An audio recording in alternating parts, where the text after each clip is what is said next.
السلام علیکم ورحمۃ اللہ وبرکاتہ۔ امید کرتا ہوں کہ سب دوست خیریت سے ہوں گے۔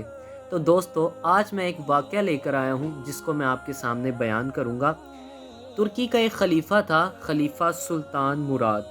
چونکہ وہ خلیفہ تھا تو وہاں کا سردار بھی تھا۔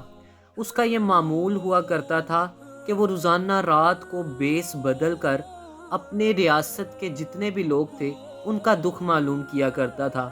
اپنی ریاست میں گھوما کرتا تھا اور دیکھا کرتا تھا کہ کیا کسی کو کچھ شکایت تو نہیں ہے، کیا کسی کو کوئی مسئلہ تو نہیں ہے، کیا میں حکومت صحیح کر رہا ہوں۔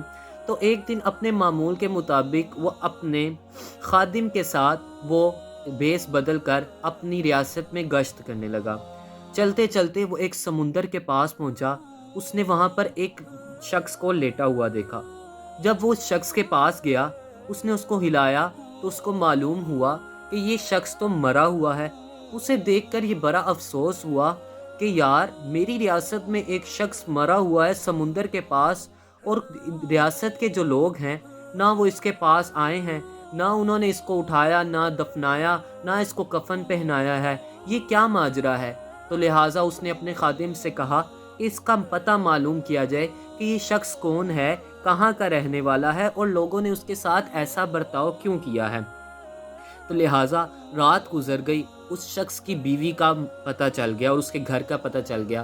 خلیفہ جو تھا سلطان مراد، وہ اس شخص کی بیوی کے پاس گیا کہ اے عورت، بتاؤ تمہارے شخص کے ساتھ کیا معاملہ ہے کہ لوگوں نے نہ اس کو کفن پہنایا، نہ اس کو غسل دیا، اور کب سے وہ مرا ہوا ہے لیکن اس کا کسی نے جنازہ تک نہیں پڑھایا۔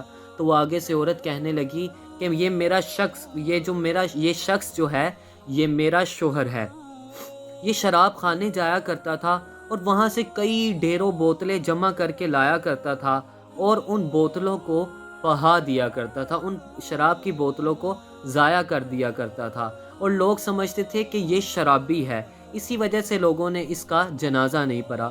اور دوسری بات یہ تھی کہ یہ بازاروں میں جایا کرتا تھا، کوٹھوں پہ جایا کرتا تھا، اور وہاں کی جو لڑکی ہوتی تھی اس کو رات کے پیسے دے دیا کرتا تھا اور اسے کہتا تھا کہ یہ تمہاری اجرت ہے اور تم نے اب اپنا دروازہ بند کر کر یہاں پر ہی رہو، اور اب تم کسی مرد کو اندر نہیں آنے دینا۔ تو یوں اس کی وہ رات بھی گزر جایا کرتی تھی اور لوگ سمجھتے تھے کہ یہ شخص زانی ہے۔ لیکن یہ جو میرا شوہر تھا، میں اس کو کہا کرتی تھی کہ تم ایسی حرکتیں نہ کیا کرو، تو وہ آگے سے کہتا تھا کہ میری وجہ سے کسی مسلمان کا ایمان محفوظ ہو جائے گا، کہ کوئی مسلمان اگر میں شراب خریدتا ہوں اور اس کو ضائع کر دیتا ہوں، اگر کوئی دوسرا مسلمان میرا بھائی لے گا تو اس کو پی کر گناہ میں مبتلا ہو جائے گا۔ اسی طرح وہ جو عورت ہے اس کے ساتھ یہ معاملہ کرتا ہوں کہ اسے کہتا ہوں کہ دروازہ بند کر کر بیٹھ جا، تو اس سے میرا کوئی مسلمان بھائی اور وہ عورت محفوظ ہو جاتی ہے، اس کا ایمان محفوظ ہو جاتا ہے۔ تو میں اس شخص سے کہا کرتی تھی کہ ایسے نہ کرو، لیکن وہ مجھ سے کہا کرتا تھا کہ تم دیکھنا کہ میرے جنازے کو خلیفہ اور اللہ عز و جل کے اولیاء اور علماء میرا جنازہ پڑھیں گے۔ تو خلیفہ نے کہا کیا ہی وہ شخص تھا کہ جو ایسی بات کر گیا۔ اگلے دن جو خلیفہ تھا اس نے تمام علماء اور تمام اللہ عز و جل کے اولیاء جو تھے ان کو اکٹھا کیا، اس شخص کو غسل دیا، اس کو کفن دیا اور اس کا جنازہ پڑھایا، اور اس کے جنازے کو تمام اولیاء اور تمام علماء اور اس خلیفہ نے پڑھا۔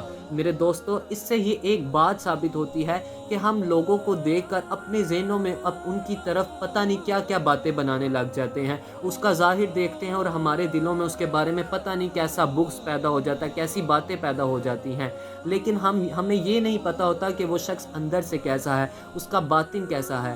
تو لہٰذا اب کسی کو بھی دیکھے، اس کے ظاہر کو دیکھ کر یہ نہیں کہنا چاہیے کہ یار یہ کتنا گندا شخص ہے، کتنا برا شخص ہے، کتنا گناہ گار شخص ہے، بلکہ اپنے باطن کی طرف دیکھنا چاہیے کہ میں کیسا ہوں، کیا میرے جو عمل ہے وہ اللہ تبارک و تعالیٰ کی بارگاہ میں مقبول ہے یا نہیں ہے۔ میں دوسروں کو کیوں دیکھوں؟ سب سے پہلے میں خود کو دیکھوں گا، پہلے میں خود کی اصلاح کروں گا تو پھر میں لوگوں کی اصلاح کروں گا۔